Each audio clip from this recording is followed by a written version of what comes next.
السلام علیکم ورحمت الله وبرکاتہ. تا چرته په دې خبره سوچ کړی دی چې خلک ستا پروا ولې نه کوي او تا ولې اګنور کوي؟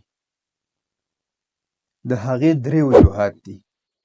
نمبر اول، ته هغه له د هغه د اوقاتو نه زیات عزت ورکوي. نمبر دویم، چې کله هغه ستا نه مدد وغواړي نو ته هغه له د هغه د ضرورت نه زیات مدد کوي او هر ټایم ورته دستیاب یې چې د هغې هغه تصور هم نشي کولی.